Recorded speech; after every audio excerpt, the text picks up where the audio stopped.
Welcome to the Puberty Prof podcast, where information and tools are shared to help you have conversations about puberty and other growing up topics. Here is your host, Lori Reichel, the Puberty Prof, a nationally recognized health educator, author of the award-winning book, Common Questions Children Ask About Puberty, and creator of the Talk Puberty app.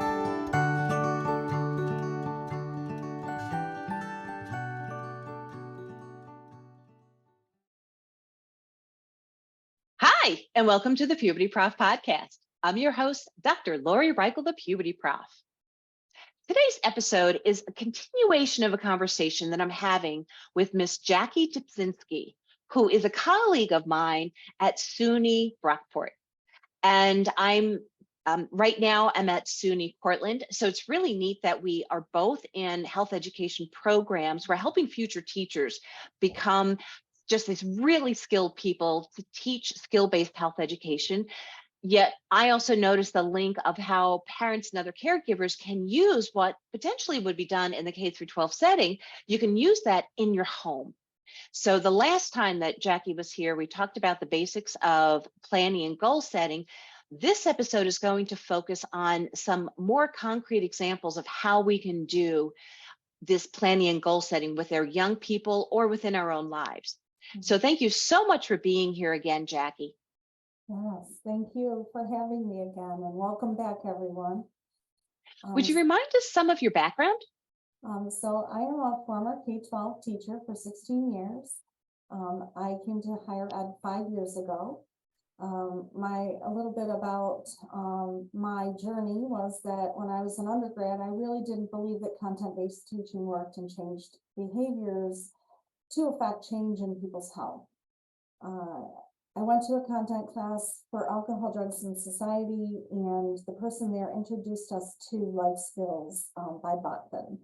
And that clicked with me. I was like, wow, that's it. That's what needs to happen in order for students to be able to advocate for themselves. And from there, I was also asked to work on the New York State guidance document for health education. And I spent 3 years working on that with a group of amazing people from across the state. And one of the outcomes out of that was we also wrote exemplary unit plans using the guidance document as examples.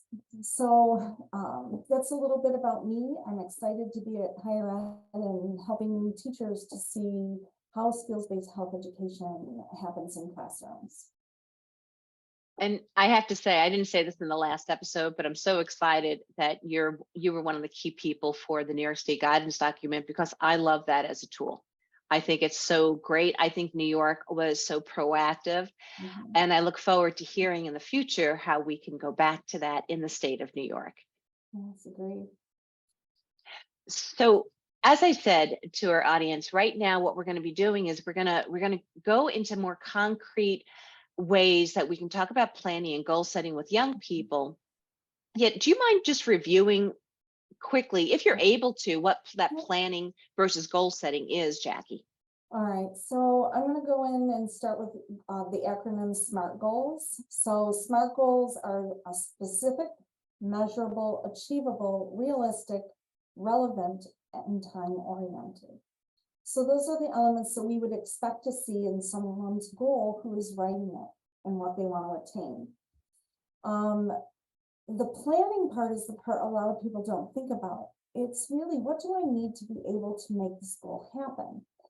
So, and it really goes into thinking with students, what are the supports they need? And a lot of us go, supports, oh, my mom's going to help me and my best friend. No, what's mom going to actually do for you? How is she going to support you in this goal? How is she going to help get you there? How's your best friend going to help you get there? The rewards are what's meaningful to the student. Why are they doing this? Specifically looking at both intrinsic and extrinsic rewards that are important to them. We know that intrinsic rewards are much more highly motivating than external rewards or the extrinsic rewards. They then have to look at the barriers. They have to look at the influences, both positive and negative, on their behavior. So who are those people? What are the events? What are the things that are barriers to their success and their goal? And then they have to think through, how can I overcome that barrier? What are some things I can do that really help me to be able to not kind of cave when these barriers come up? And then what are the resources? So what are the resources within my community? Who are the people that maybe aren't my mom, aren't my best friend, but people who are knowledgeable within our communities? Maybe it's their doctor, maybe it's a counselor, maybe it's quitting smoking program. So what's in our community that is going to help to support and be a resource in a different way for our students? And that's really it for planning and goal setting. Thank you for going over both planning and goal setting. And you reminded me that one thing I used to do at the high school setting with young people is like to do some value clarification. And I had them create a mission statement for themselves. Like, who are they? Because to me, part of that planning and then formulating goals is, like, who am I now and who do I choose to be? Yes. And sometimes who I am now and who I choose to be doesn't always align to what people at home maybe want them to do. Because I know I recognize, like in high school, not everyone's going to go to college. Yet some families are like, my child has to, yet not everybody has that desire. Not everybody has the skill set, and that's okay. Like trades are so important and we need people in the trades, or just like that exploration of who they are if they choose to go to college later in life. So even though I know that's my podcast really focuses right now on the preteens, yet like what recommendations do you have for families about even ensuring that young people plan and then create these goals that are really true to the young person themselves? So there's a variety of ways you can do this. I mean, really what your student needs the most is the support to be able to attain that goal. But the other part is to let them guide what they want and what they want to do. Because if they're the driver, they're going to more likely attain that goal than if they're the passenger in the seat of the car going, oh, I have to do this. So really, as students are making goals, also make sure, you're not the influencer of their goal, that they're truly putting forth what they want and what they want to attain. So that's a key element, and that it's realistic for them, that they can do this. I love how you said that, because I know that we care for our young people, yet our young people aren't mini me's. Correct. And I can use a really great example. My husband and I played sports our whole lives. So what do you think? My kids should play sports. You think your kids are going to play sports? No, 1 out of 4 kids played sports. The rest of them dislike sports immensely. So, that was, those are things where I go, okay, I have this vision of what my child's life is going to be, but my child may have a different vision of what that life may look like. And it's about us supporting them to get to that vision that they want to get to. Yeah. You reminded me, when I was growing up, I was nicknamed the squirrel at my house sometimes because I just loved to read. Yeah. I would get, like, during the summer, I'd participate in the library program, and that actually helped me with writing. I wrote the book, Common Questions Children Ask About Puberty, as well as a book for health teachers about tools for teaching comprehensive human sexuality with Dom Splendorio. So reading actually helps you write. And that's what we want to do. We want to support children's interests for sure. Yes. Now, do you have some concrete examples that can help an adult listening in either plan and or goal set with a child? Yes. So there's a lot of different things, and most parents And most people think about puberty as being just the physical changes that are happening to my body. Mm-hmm. There are a lot of emotional, hormonal, and social changes that happen during puberty. And so one of the things that I would say is the goal should surround those three areas. They should really be about what's happening with my physical self and how I'm going to manage that, but also what's happening with my emotional self and how am I going to, what are my goals around that? And then what is my social, how social changes so fast when students go through puberty, and students don't know how to navigate that necessarily.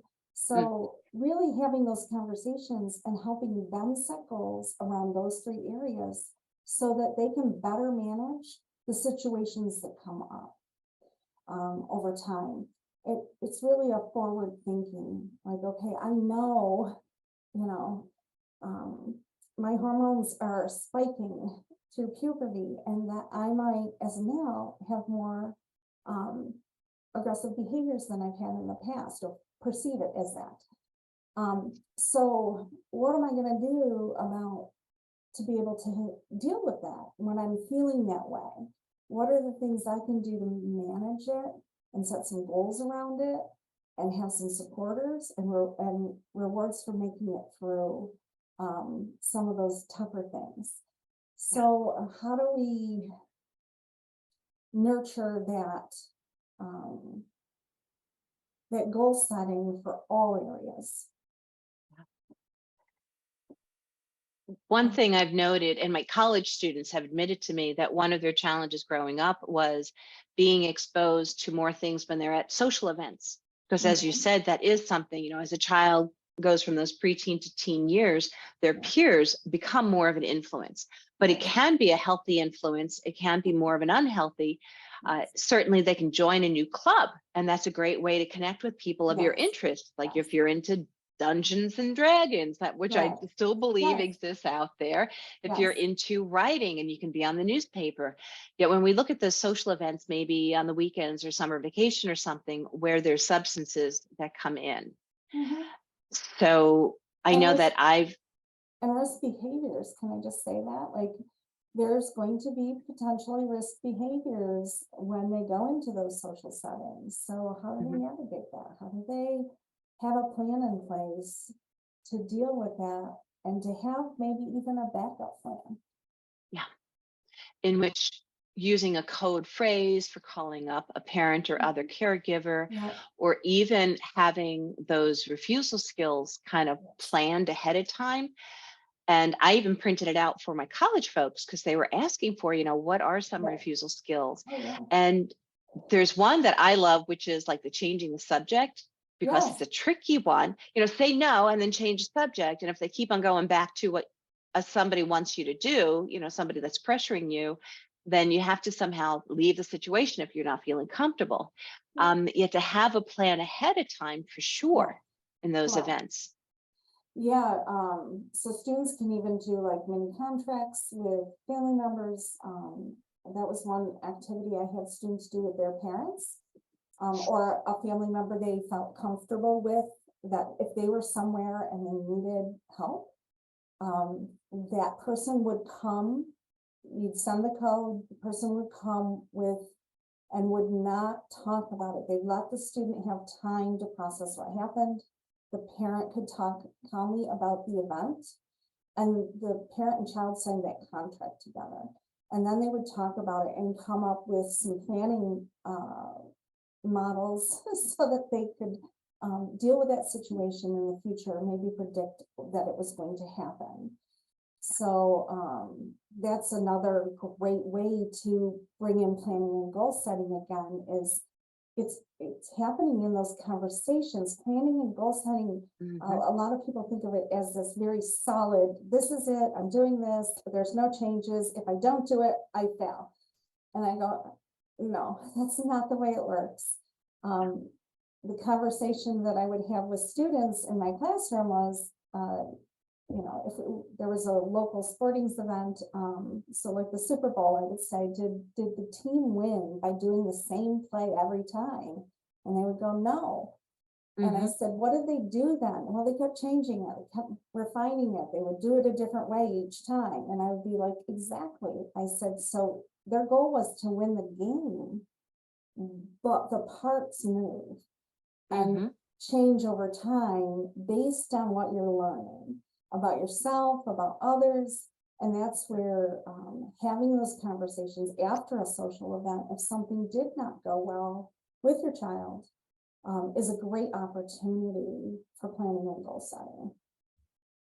I have the recommendation for caregivers that if you're looking to figure out how to do planning and goal setting, how to teach that for your child or other person in your life, how to do that is just go back to the basics of like when we talk to somebody that's going to have a menstrual cycle, like Yes, we know it's going to happen yes, at one point, in which how can we prepare our young person to have a plan in place? yes. Because I know when I've taught have any kind of puberty discussion with people about the menstrual cycle, there's the concern of, say if I get it next week, and say if I'm at a sleepover, I'm wearing white pants, I'm swimming, Yes, yes. that we have to put things in place like a little menstrual pack or something with Yes, pads, another pair of underwear, maybe some like shorts or something like that.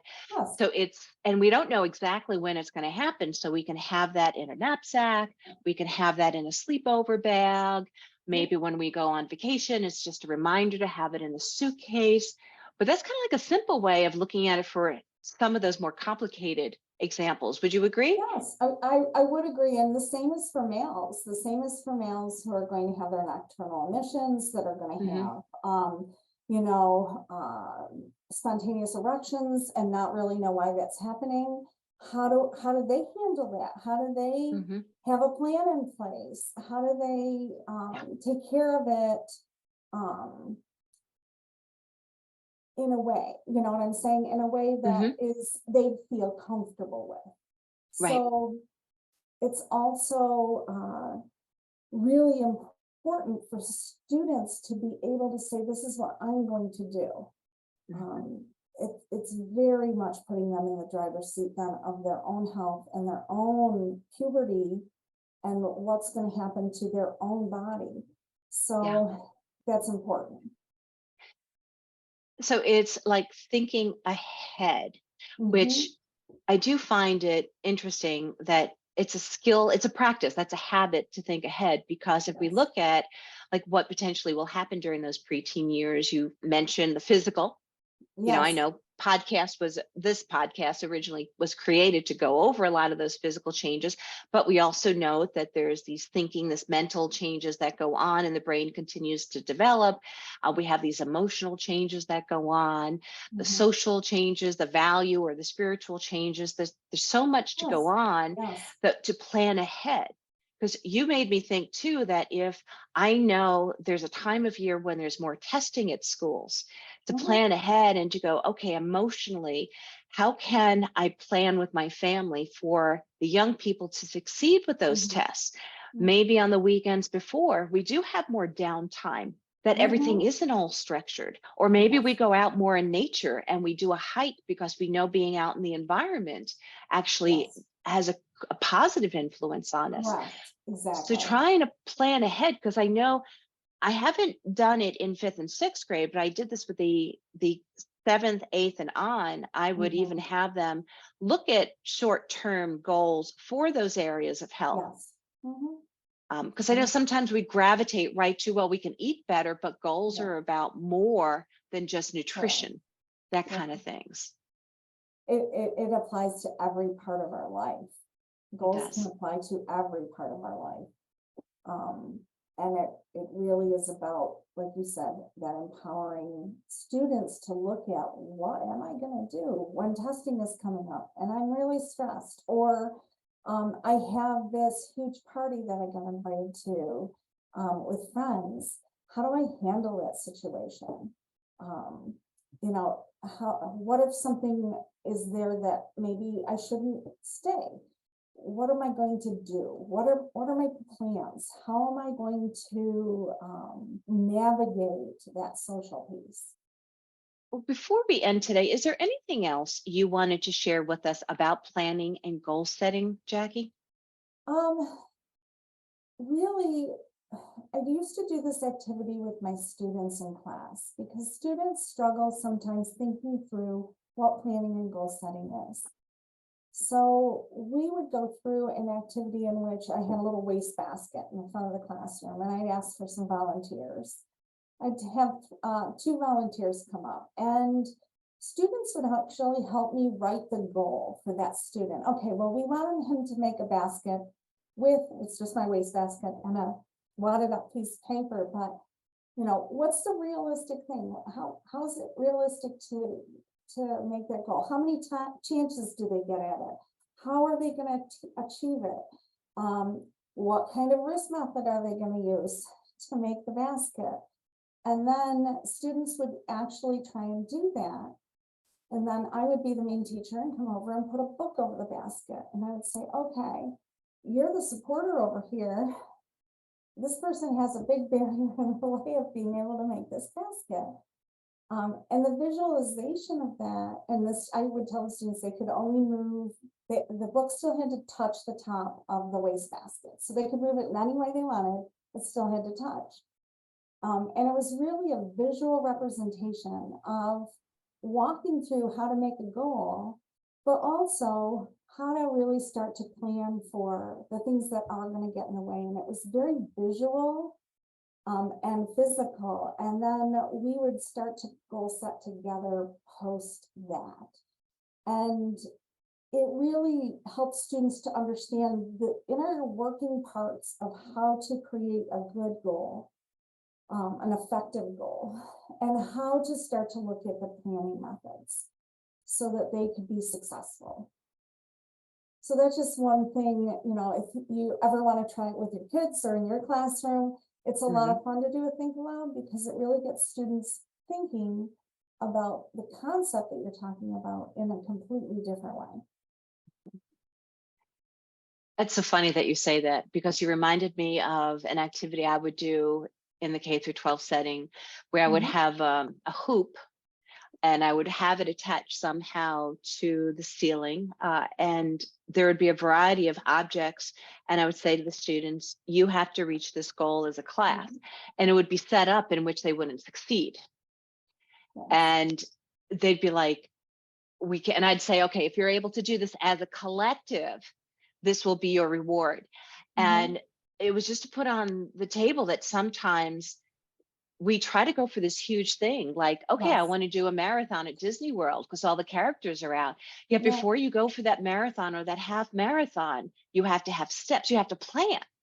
And it was through that activity that I was like, okay, so what do you think will increase your success? Well, we have to do this. Okay, so, and we would break down that planning part.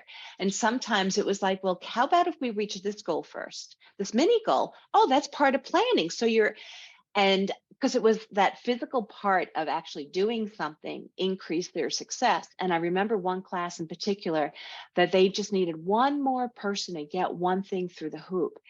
And the person that did it, you wouldn't have expected it overall because they were more quiet and they weren't so athletic. When they got the object through the hoop, the whole entire class went, wow! It was so exciting. And that's that intrinsic reward that people get excited, they clap for you, you're happy because they are cheering you on. And that's kind of the key to the planning and goal setting is really those rewards outweigh anything else that get you there. Well, I thank you again for being here for a second episode, Jackie. And would you please remind us of how we can get in touch with you? Sure. So you can get a hold of me via email at my first initial, and then Dipzinski, my full last name, at brockport.edu. The phone number is 585-395-5158. I'm also on Twitter and Instagram and a bunch of other places, and LinkedIn if you want to look those up as well. Wonderful. And I'll put that information in today's description so people can Okay. easily find it if they Yeah. choose to. So I thank you so much for being here, Jackie. Would you like to say goodbye to our audience? Yes, thank you everyone for having me today, and thank you, Lori, for this opportunity. Again, I thank you for your wisdom, and it's so excited to talk with another person who's excited about skill development and teaching it to young people, because we know with healthy life skills, they're going to have healthier behaviors and healthy lives, that kind of thing. Right. Yes. So thank you so much. And for our listeners, thanks for listening in. If you'd like to connect with me, feel free to go to pubertyprof@gmail.com and write me an email, or to my website, pubertyprof.com. That's where you can go to send an email to pubertyprof@gmail. And again, I thank you for listening in. I hope you have a happy and healthy day. Thank you for listening to the Puberty Prof podcast, where information and tools are shared to help you have conversations about puberty and other growing up topics. Did you enjoy this episode? Please like, share, and subscribe wherever you listen to podcasts. You can also follow the Puberty Prof on Twitter or Instagram. The Puberty Prof, Lori Reichel, wants to hear from you. Go to pubertyprof.com or click on the link in this episode's description. There you can find more information, as well as ask questions to be answered by the Puberty Prof in a future episode. That's pubertyprof.com. Also, remember to check out the Talk Puberty app and the book, Common Questions Children Ask About Puberty. Until next time, this is the Puberty Prof podcast, where information and tools are shared to help you have conversations about puberty and other growing up topics.